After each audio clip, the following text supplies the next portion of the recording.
दोस्तों कहते हैं कि सफलता सिर्फ उन्हीं के हिस्से में आती है जो कि मेहनत करना जानता है, और इस बात को एक नहीं बल्कि हजारों लोगों ने सच करके भी दिखाया है। और दोस्तों आज के इस वीडियो में भी हम ऐसे भाइयों के बारे में बात करने जा रहे हैं जिन्होंने अपनी कमाल की सोच और मेहनत के दम पर कुछ ऐसा कारनामा कर दिखाया जिसकी वजह से हमारा सफर करना काफी आसान हो चुका है। जी हाँ, मैं बात कर रहा हूँ पहली बार सफल विमान बनाने वाले दो भाइयों ऑरविल और विल्बर राइट के बारे में, जिन्हें कि हम राइट ब्रदर्स के भी नाम से जानते हैं। और दोस्तों इन दोनों भाइयों ने अपने इन्वेंशन से हम सभी का एक जगह से दूसरे जगह तक यात्रा करने का तरीका पूरी तरह से बदल कर रख दिया, और इस आविष्कार को मॉडर्न टाइम के सबसे बड़े आविष्कारों में से भी एक माना जाता है। तो चलिए दोस्तों आज की इस वीडियो में हम जानते हैं राइट बंधुओं से जुड़ी हुई कुछ ऐसी बातें जिसके बारे में शायद ही आपको पता होगा। तो दोस्तों इस कहानी की शुरुआत होती है 1867 में, जब विल्बर राइट और 1871 में ऑरविल राइट का जन्म हुआ था। उनके पिता का नाम मिल्टन राइट था जो कि एक पादरी थे। और दोस्तों अगर दोनों भाइयों की हम बात करें तो वह स्वभाव में बचपन से ही काफी अलग थे। जैसे कि विल्बर राइट बचपन से ही पढ़ाई लिखाई और खेल कूद में काफी अच्छे थे और उनका सपना था कि वह बड़े होकर एक टीचर बने। लेकिन छोटे मियाँ यानी कि ऑरविल राइट बचपन से ही बहुत ही शरारत किया करते थे और अपने शरारतों की वजह से ही उन्हें कई बार स्कूल से भी निकाल दिया गया था। और दोस्तों एक बार राइट ब्रदर्स के पिताजी ने उन्हें 1878 में एक टॉय हेलीकॉप्टर ला कर दिया, और यह पहला मौका था जब दोनों भाइयों ने किसी फ्लाइंग डिवाइस या फिर कह ले कि टॉय को पहली बार देखा था। हालांकि कुछ दिन खेलने के बाद से यह टूट गया, लेकिन दोनों भाइयों ने इसे खुद ही बनाने का सोचा और फिर अपनी मेहनत से वह दोनों एक ऐसा खिलौना बनाने में सफल भी हो गए।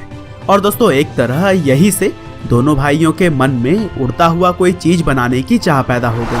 हालांकि एक एलिमेंट्री स्कूल से अपनी पढ़ाई पूरी करने के बाद ऑरविल ने हाई स्कूल में एडमिशन ले लिया, लेकिन उन्होंने कुछ समय में ही प्रिंटिंग बिजनेस में हाथ आजमाने के लिए स्कूल की पढ़ाई छोड़ दी। और दूसरे भाई विल्बर को भी एक दिन आइस हॉकी खेलते हुए काफी गंभीर चोट का सामना करना पड़ा, और इस चोट ने उन्हें फिजिकली दुख तो पहुंचाया ही था, लेकिन साथ ही साथ उन्हें मेंटली भी काफी नुकसान हुआ। और इस घटना के बाद वह अपने सभी सपनों को त्याग करके भाई के साथ ही प्रिंटिंग बिजनेस में हाथ बटाने लगे। और दोस्तों 1889 में वेस्ट साइड न्यूज नाम से दोनों भाइयों ने वीकली न्यूज़पेपर पब्लिश करने का काम किया। हालांकि आगे चलकर इस बिजनेस में उन्हें काफी नुकसान झेलना पड़ा, जिसकी वजह से वह न्यूज़पेपर बंद करके कॉमर्शियल प्रिंटिंग पर फोकस करने लगे। लेकिन यहाँ पर भी घाटे में जाने के बाद उन्होंने प्रिंटिंग प्रेस का बिजनेस बंद करके साइकिल बेचने और बनाने वाली दुकान खोली।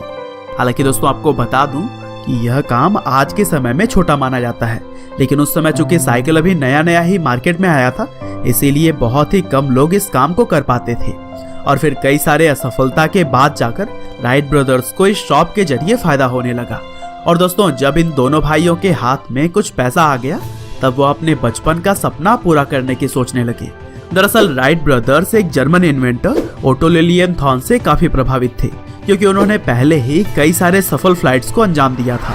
लेकिन 1896 में एक ग्लाइडिंग एक्सीडेंट में उनकी मृत्यु हो गई थी, और फिर उनके मृत्यु के बाद से ही दोनों भाइयों ने यह निश्चय किया कि वह उड़ने का एक बेहतर और सुरक्षित उपाय जरूर ढूंढेंगे।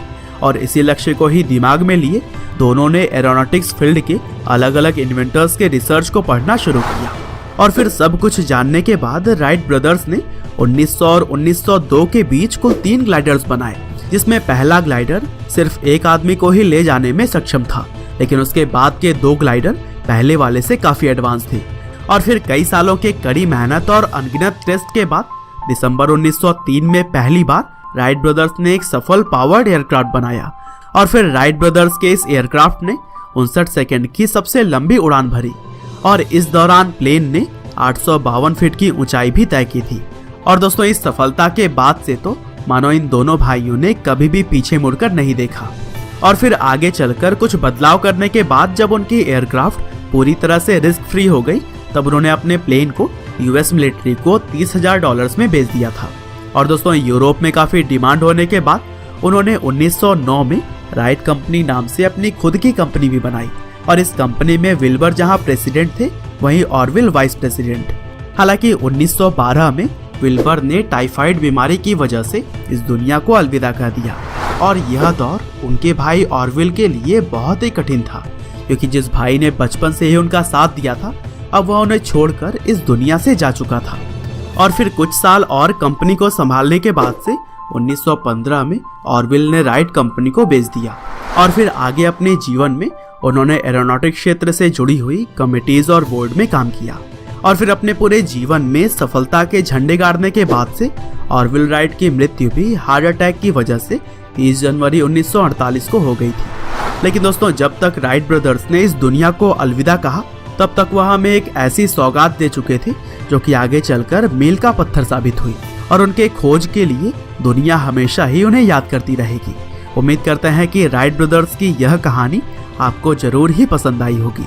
आपका बहुमूल्य समय देने के लिए बहुत बहुत धन्यवाद।